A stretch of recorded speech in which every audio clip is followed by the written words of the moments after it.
Deborah Lynn. The Pickwick Papers by Charles Dickens. Chapter 24, wherein Mr. Peter Magnus grows jealous, and the middle-aged lady apprehensive, which brings the Pickwickians within the grasp of the law.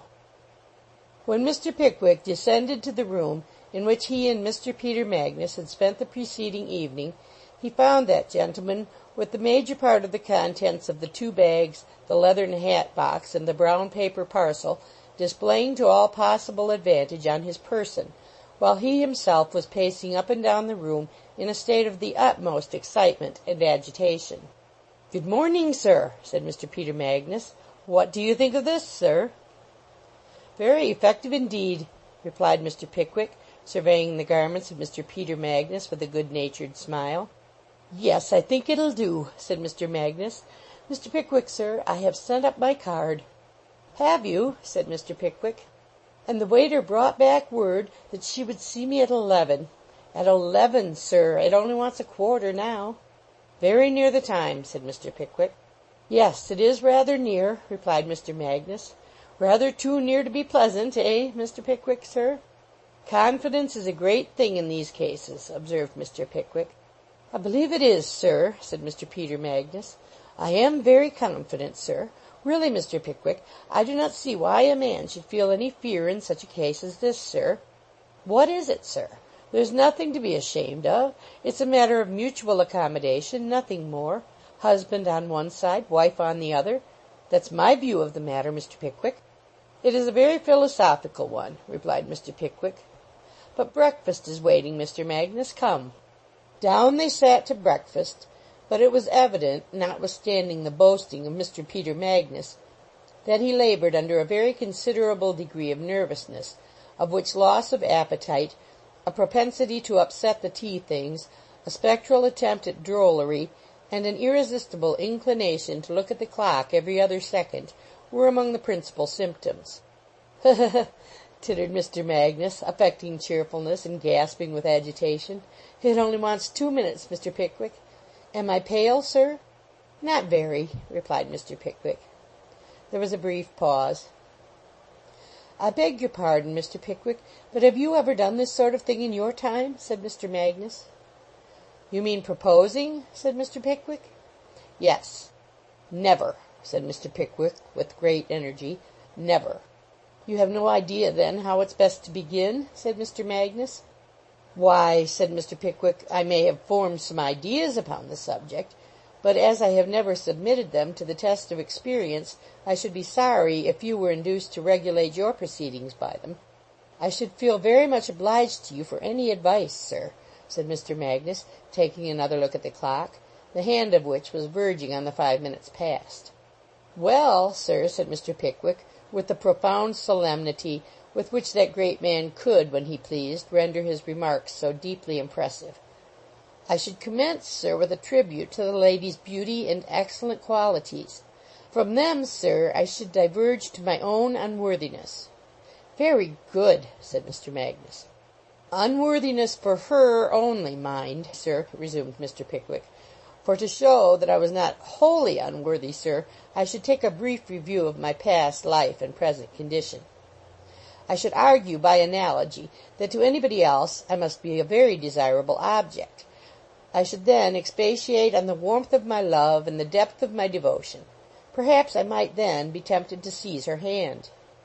"Yes, I see," said Mr. Magnus. "That would be a very great point." "I should then, sir," continued Mr. Pickwick, growing warmer as the subject presented itself in more glowing colours before him, "I should then, sir, come to the plain and simple question, will you have me? I think I am justified in assuming that upon this she would turn away her head." "You think that may be taken for granted?" said Mr. Magnus. "Because if she did not do that at the right place it would be embarrassing." "I think she would," said Mr. Pickwick. "Upon this, sir, I should squeeze her hand, and I think, Mr. Magnus, that after I had done that, supposing there was no refusal, I should gently draw away the handkerchief, which my slight knowledge of human nature leads me to suppose the lady would be applying to her eyes at the moment, and steal a respectful kiss." "I think I should kiss her, Mr. Magnus?" and at this particular point I am decidedly of opinion that if the lady were going to take me at all, she would murmur into my ears a bashful acceptance. Mr. Magnus started, gazed on Mr. Pickwick's intelligent face for a short time in silence, and then, the dial pointing to the 10 minutes past, shook him warmly by the hand and rushed desperately from the room. Mr. Pickwick had taken a few strides to and fro, and the small hand of the clock, following the latter part of his example, had arrived at the figure which indicates the half hour, when the door suddenly opened. He turned round to meet Mr. Peter Magnus, and encountered in his stead the joyous face of Mr. Tupman, the serene countenance of Mr. Winkle, and the intellectual lineaments of Mr. Snodgrass. As Mr. Pickwick greeted them, Mr. Peter Magnus tripped into the room. "My friends, the gentleman I was speaking of, Mr. Magnus," said Mr. Pickwick. "Your servant, gentlemen," said Mr. Magnus, evidently in a high state of excitement. "Mr. Pickwick, allow me to speak to you one moment, sir."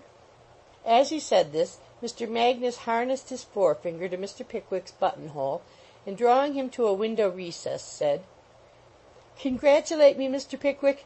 I followed your advice to the very letter." "And it was all correct, was it?" inquired Mr. Pickwick. "It was, sir. Could not possibly have been better," replied Mr. Magnus. "Mr. Pickwick, she is mine." "I congratulate you with all my heart," replied Mr. Pickwick, warmly shaking his new friend by the hand. "You must see her, sir," said Mr. Magnus. "This way, if you please. Excuse us for one instant, gentlemen." Hurrying on in this way, Mr. Peter Magnus drew Mr. Pickwick from the room. He paused at the next door in the passage, and tapped gently thereat. "Come in," said a female voice, and in they went. "Miss Witherfield," said Mr. Magnus, "allow me to introduce my very particular friend, Mr. Pickwick. Mr. Pickwick, I beg to make you known to Miss Witherfield." The lady was at the upper end of the room.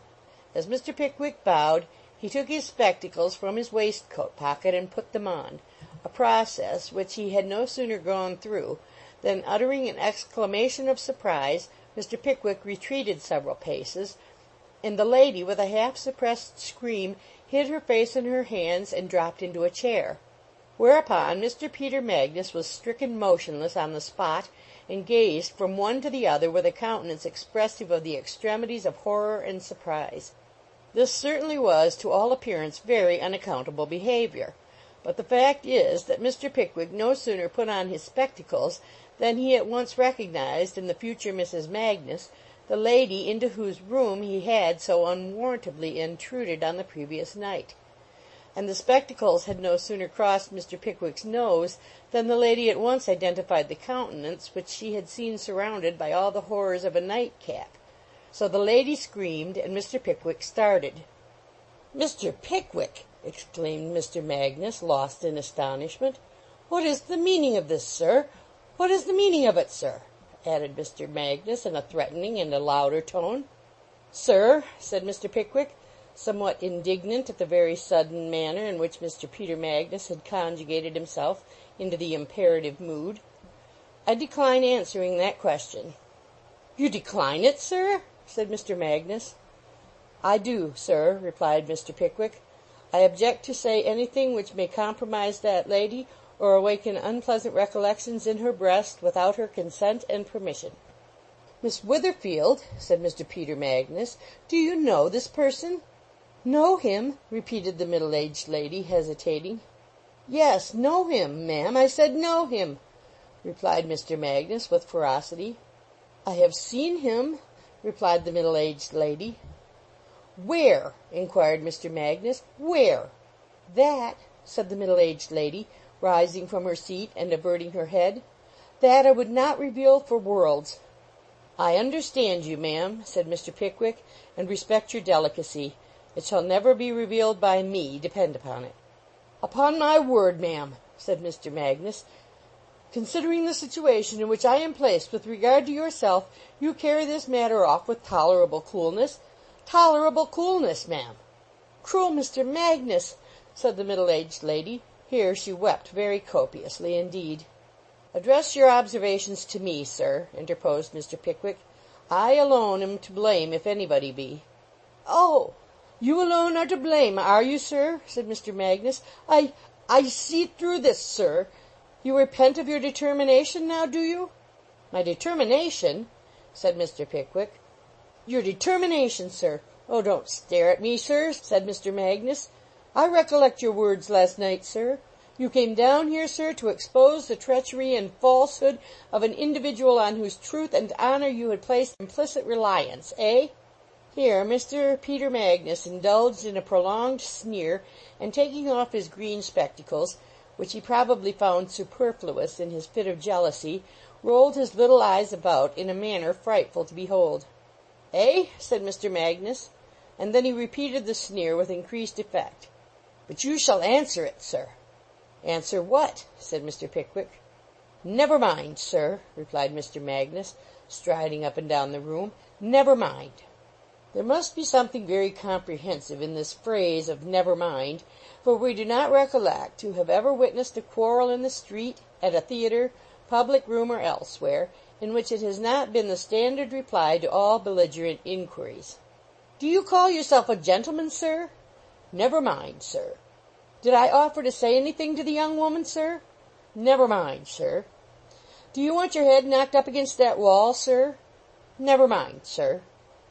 It is observable, too, that there would appear to be some hidden taunt in this universal "never mind," which rouses more indignation in the bosom of the individual addressed than the most lavish abuse could possibly awaken.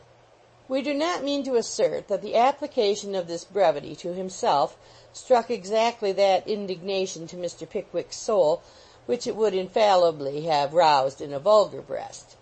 We merely record the fact that Mr. Pickwick opened the room door and abruptly called out, "Tupman, come here."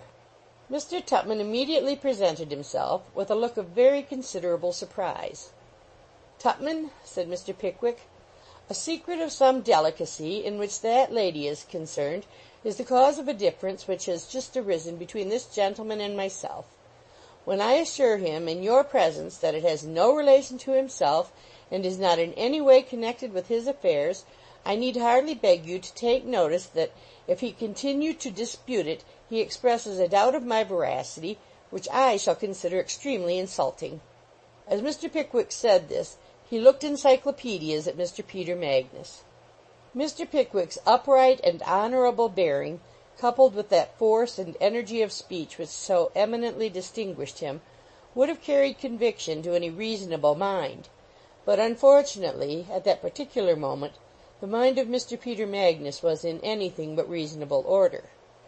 Consequently, instead of receiving Mr. Pickwick's explanation as he ought to have done, he forthwith proceeded to work himself into a red-hot, scorching, consuming passion, and to talk about what was due to his own feelings, and all that sort of thing, adding force to his declamation by striding to and fro and pulling his hair, amusements which he would vary occasionally by shaking his fist in Mr. Pickwick's philanthropic countenance.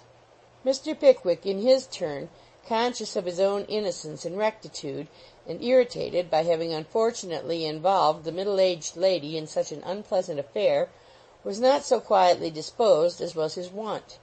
The consequence was that words ran high, and voices higher, and at length Mr. Magnus told Mr. Pickwick he should hear from him. To which Mr. Pickwick replied, with laudable politeness, that the sooner he heard from him the better. Whereupon the middle-aged lady rushed in terror from the room, out of which Mr. Tupman dragged Mr. Pickwick, leaving Mr. Peter Magnus to himself and meditation. If the middle-aged lady had mingled much with the busy world, or had profited at all by the manners and customs of those who make the laws and set the fashions, she would have known that this sort of ferocity is the most harmless thing in nature. But, as she had lived for the most part in the country, and never read the parliamentary debates, she was little versed in these particular refinements of civilized life.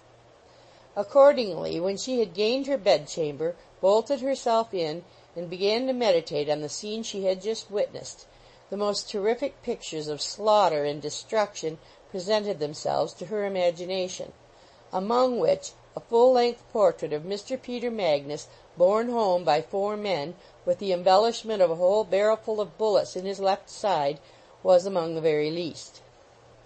The more the middle-aged lady meditated, the more terrified she became, and at length she determined to repair to the house of the principal magistrate of the town, and request him to secure the persons of Mr. Pickwick and Mr. Tupman without delay. To this decision the middle-aged lady was impelled by a variety of considerations, the chief of which was the incontestable proof it would afford of her devotion to Mr. Peter Magnus, and her anxiety for his safety. She was too well acquainted with his jealous temperament to venture the slightest allusion to the real cause of her agitation on beholding Mr. Pickwick, and she trusted to her own influence and power of persuasion with the little man to quell his boisterous jealousy, supposing that Mr. Pickwick were removed and no fresh quarrel could arise.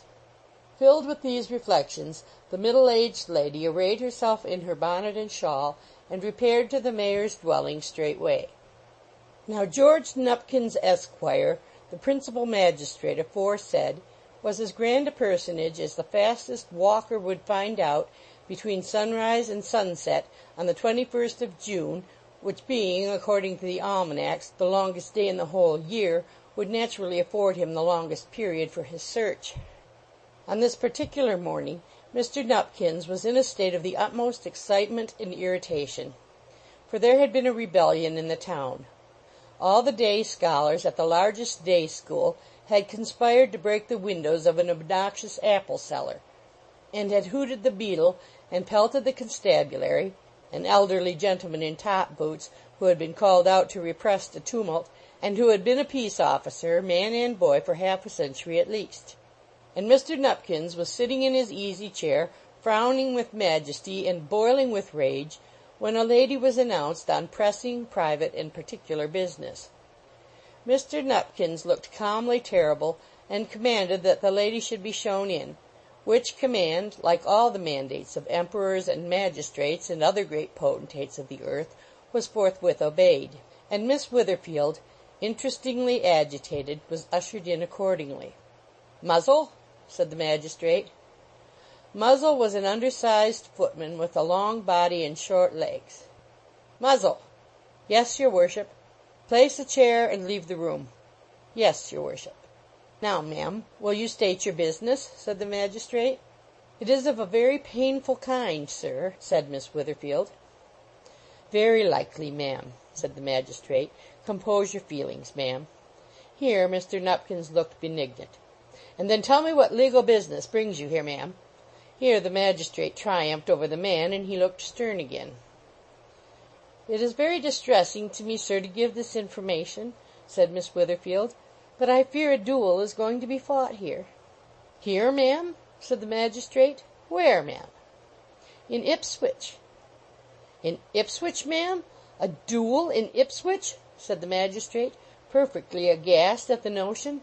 "Impossible, ma'am. Nothing of the kind can be contemplated in this town, I am persuaded. Bless my soul, ma'am, are you aware of the activity of our local magistracy? Do you happen to have heard, ma'am, that I rushed into a prize ring on the 4th of May last, attended by only 60 special constables, and, at the hazard of falling a sacrifice to the angry passions of an infuriated multitude, prohibited a pugilistic contest between the Middlesex Dumpling and the Suffolk Bantam? A duel in Ipswich, ma'am! I do not think, said the magistrate, reasoning with himself, that any two men can have had the hardihood to plan such a breach of the peace in this town. My information is, unfortunately, but too correct, said the middle-aged lady. I was present at the quarrel. It's a most extraordinary thing, said the astounded magistrate. Muzzle! Yes, your worship? Send Mr. Jinks here directly, instantly. Yes, your worship. Muzzle retired, and a pale, sharp-nosed, half-fed, shabbily-clad clerk of middle age entered the room. Mr. Jinks, said the magistrate. Mr. Jinks? Sir, said Mr. Jinks. This lady, Mr. Jinks, has come here to give information of an intended duel in this town. Mr. Jinks, not knowing exactly what to do, smiled a dependent's smile. What are you laughing at, Mr. Jinks? Said the magistrate. Mr. Jinks looked serious instantly.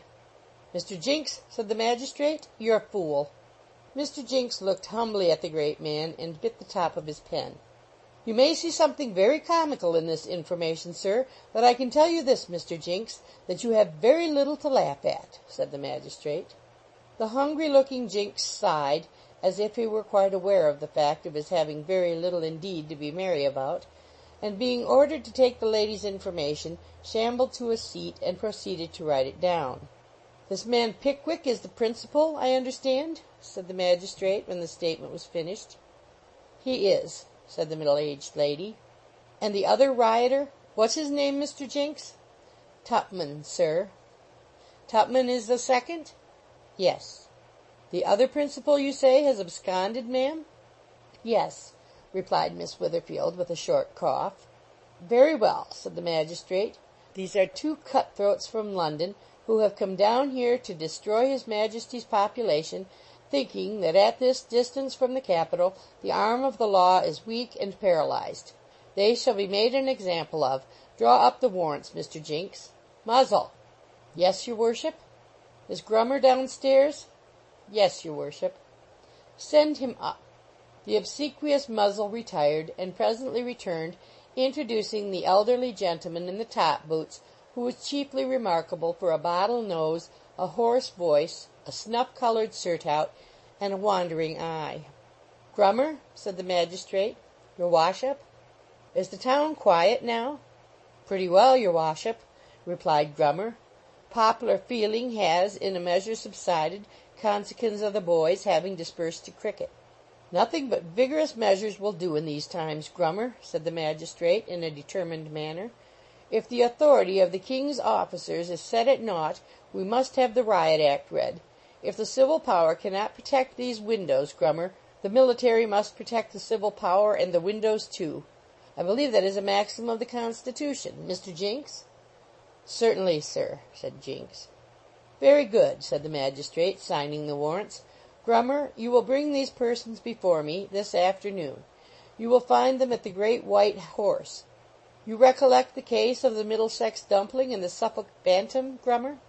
Mr. Grummer intimated by a retrospective shake of the head that he should never forget it, as indeed it was not likely he would so long as it continued to be cited daily.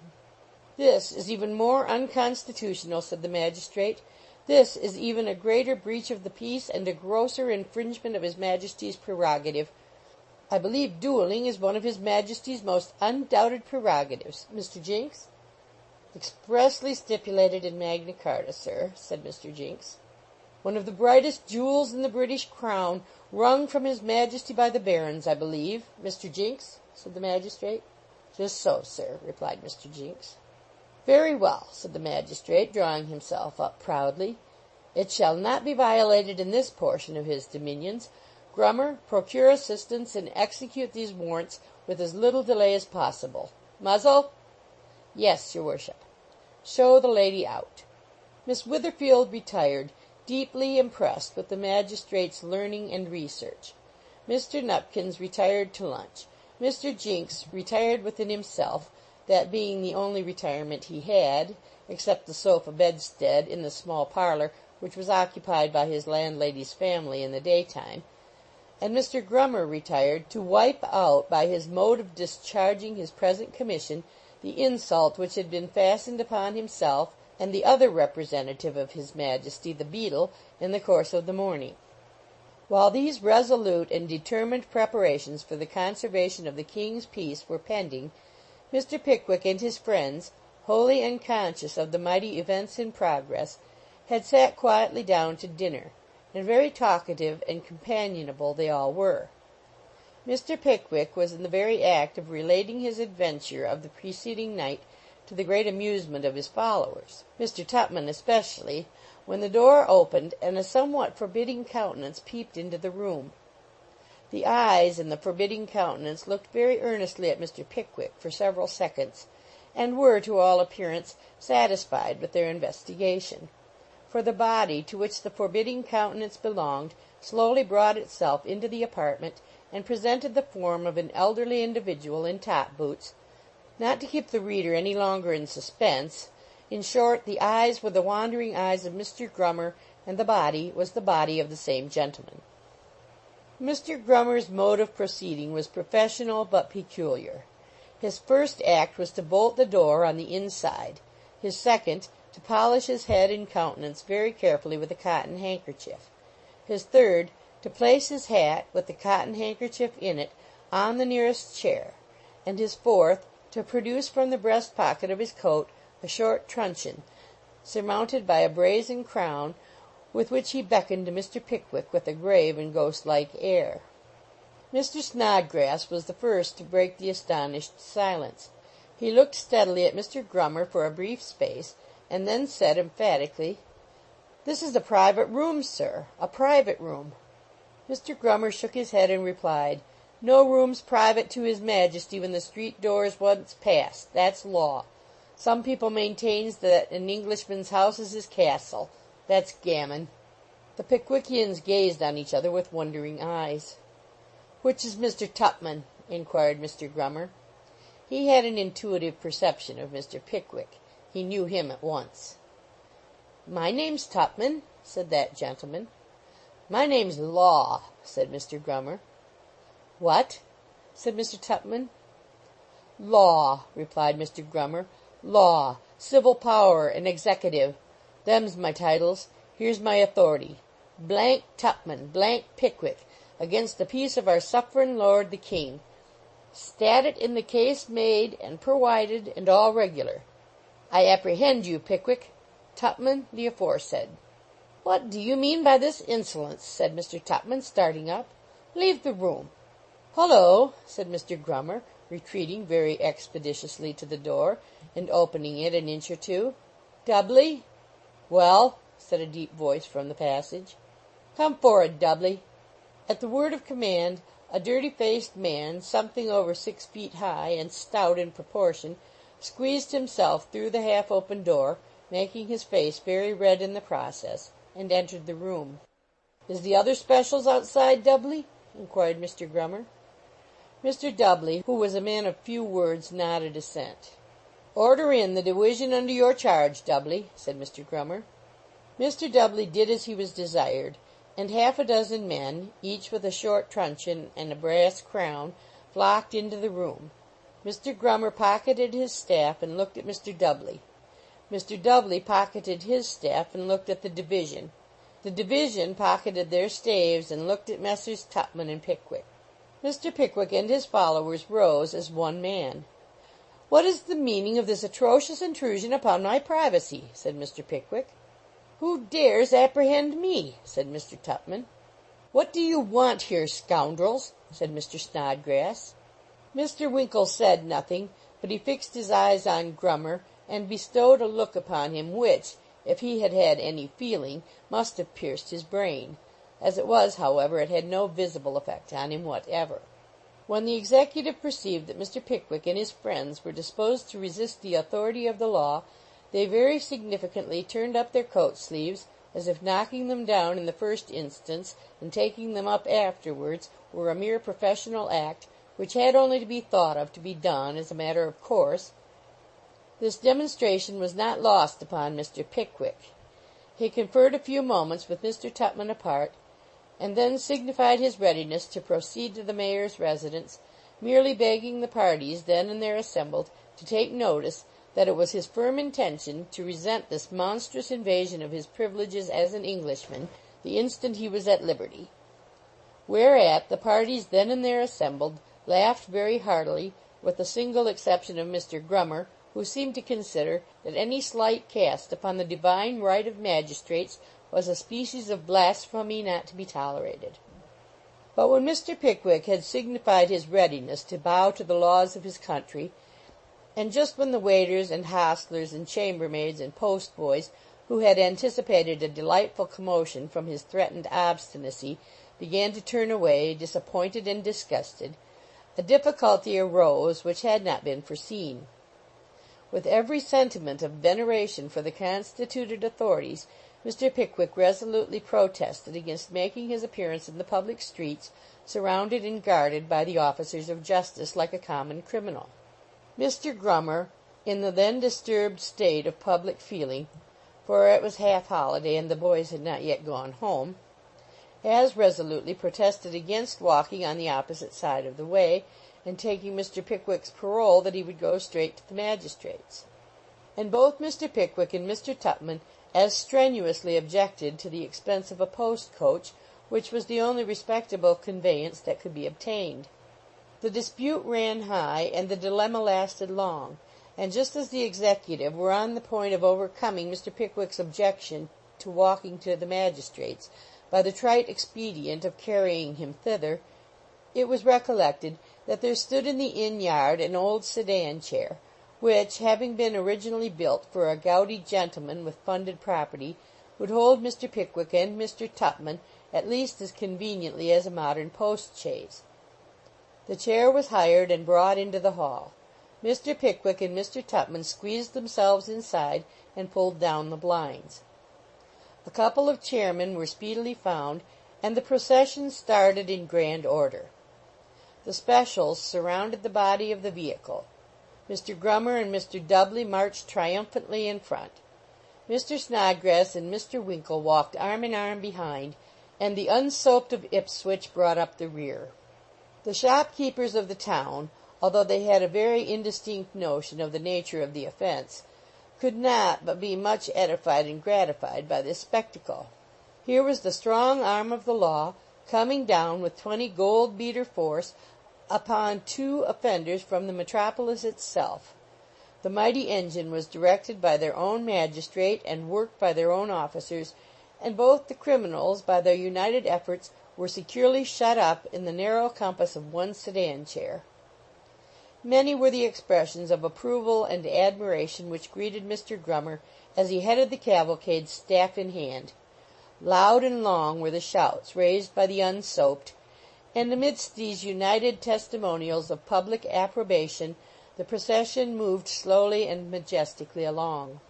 Mr. Weller, habited in his mourning jacket with the black calico sleeves, was returning in a rather desponding state from an unsuccessful survey of the mysterious house with the green gate, when, raising his eyes, he beheld a crowd pouring down the street, surrounding an object which had very much the appearance of a sedan chair.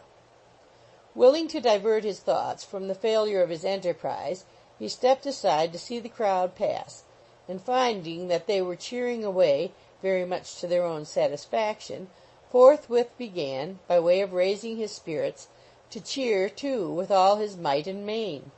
Mr. Grummer passed, and Mr. Dudley passed, and the sedan passed, and the bodyguard of specials passed, and Sam was still responding to the enthusiastic cheers of the mob, and waving his hat about as if he were in the very last extreme of the wildest joy, though of course he had not the faintest idea of the matter in hand, when he was suddenly stopped by the unexpected appearance of Mr. Winkle and Mr. Snodgrass.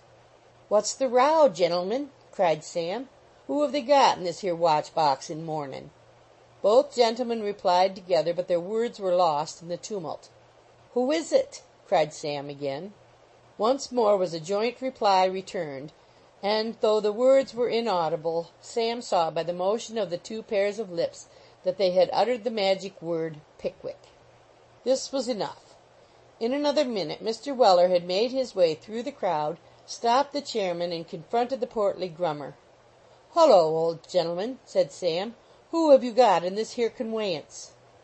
"Stand back," said Mr. Grummer, whose dignity, like the dignity of a great many other men, had been wondrously augmented by a little popularity. "Knock him down if he don't," said Mr. Dudley. "I'm wery much obliged to you, old gentleman," replied Sam, "for consulting my conwenience, and I'm still more obliged to the other gentleman, who looks as if he'd just escaped from a giant's carawan, for his wery handsome suggestion. But I should prefer your giving me a answer to my question, if it's all the same to you. How are you, sir?" This last observation was addressed with a patronizing air to Mr. Pickwick, who was peeping through the front window. Mr. Grummer, perfectly speechless with indignation, dragged the truncheon with the brass crown from its particular pocket and flourished it before Sam's eyes. "Ah," said Sam, "it's wery pretty, especially the crown, which is uncommon like the real one." "Stand back," said the outraged Mr. Grummer. By way of adding force to the command, he thrust the brass emblem of royalty into Sam's neckcloth with one hand, and seized Sam's collar with the other, a compliment which Mr. Weller returned by knocking him down out of hand, having previously, with the utmost consideration, knocked down a chairman for him to lie upon. Whether Mr. Winkle was seized with the temporary attack of that species of insanity which originates in a sense of injury, or animated by this display of Mr. Weller's valor, is uncertain. But certain it is that he no sooner saw Mr. Grummer fall than he made a terrific onslaught on a small boy who stood next him. Whereupon Mr. Snodgrass, in a truly Christian spirit, and in order that he might take no one unawares, announced in a very loud tone that he was going to begin, and proceeded to take off his coat with the utmost deliberation. He was immediately surrounded and secured, and it is but common justice, both to him and Mr. Winkle, to say that they did not make the slightest attempt to rescue either themselves or Mr. Weller, who, after a most vigorous resistance, was overpowered by numbers and taken prisoner. The procession then reformed, the chairmen resumed their stations, and the march was recommenced. Mr. Pickwick's indignation during the whole of this proceeding was beyond all bounds. He could just see Sam upsetting the specials and flying about in every direction, and that was all he could see, for the sedan doors wouldn't open and the blinds wouldn't pull up.